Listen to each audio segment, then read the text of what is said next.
In London at the turn of the century, Harrods was trying to replicate the same theatre and total decadence of retail. I love nothing more than trawling through historical archives of retail back in the day and how it can inform full circle behaviour today.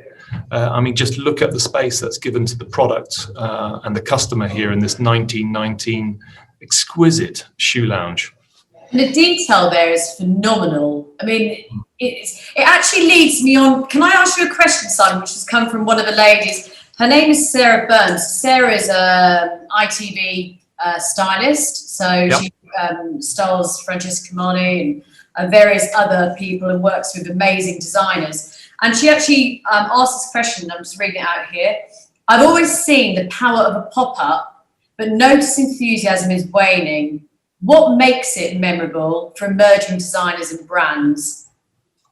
This picture says a lot, but what is it in your opinion, of all of a year's experience of being mentored, what is it that makes that pop-up memorable? Because it isn't just a rail and two designers together. There has to be so much more, I guess. Yeah, the first part of the question, I don't necessarily agree that the power of the pop-up is waning. I just think it's that operators are becoming a little bit more greedy as the competition for these spaces intensifies. And this, I think, is wrong, because pop-ups are there to bring newness, create more customer engagement, and it should always be a three-way mutual benefit, operator, brand, and customer, where everybody wins. I guess you could look at, what's a great example? Louis Vuitton and Supreme. They were, I think Louis Vuitton, they were suing Supreme for use of their logo sort of about a decade ago. But now they've hugged it out, and now they regularly come together, blending their identities to create pop-ups all over the world, where the customers have been known to queue for over 30 hours, I think. Yeah. But the last pop-up or collaboration with Louis Vuitton and Supreme, they had only six pop-ups around the world, and they sold the products. And now the products, even if you have the bags, whatever it is, if you go on a pre-loved market, it's still 80 to 100% of the cost. So the return on investment is phenomenal, but they only kept 6 strategically laid out pop-ups. Yeah. Those two brands, but actually from a collaboration point, you could look and think, wow, two quite different brands, but it really worked. Yeah, they used to hate each other. Now they're in love with each other. It's brilliant. Yeah. I think also, to avoid the operators, Alexander Wang and Adidas, they also did a pop-up in the back of a truck. So they just pull it up in like Soho in London and open up the truck. They get a parking ticket and they get told off by the police. But by then they'd sold out their new drop collection. I think it's brilliant. Yeah, what's a parking ticket amongst a few thousand?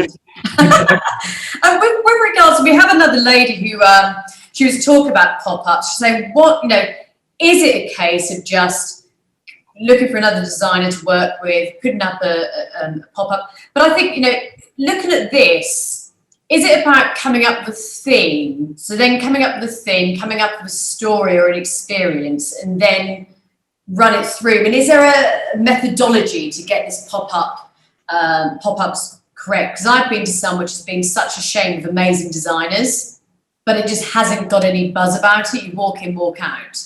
Yeah, I think you have to have that single one takeaway, don't you? So I think the brands need to understand if they're going to do a pop-up, it needs to be just really, the takeaway needs to be completely obvious. The product, it can be really a small product offering, but make it really gorgeous, and also make the service from the staff that are selling this product, make that impeccable, because I think service is something that's really overlooked. I think retail's become really lazy in recent years, and I think we all need to work harder to make the experience so much better. Thank you. No worries. Where was I? So Harrods, yeah, gorgeous. I mean, if I click on to La Rinascente, same period. These were all grand houses of style and pleasure. Everything is curated, everything is multi-brand, multi-layered.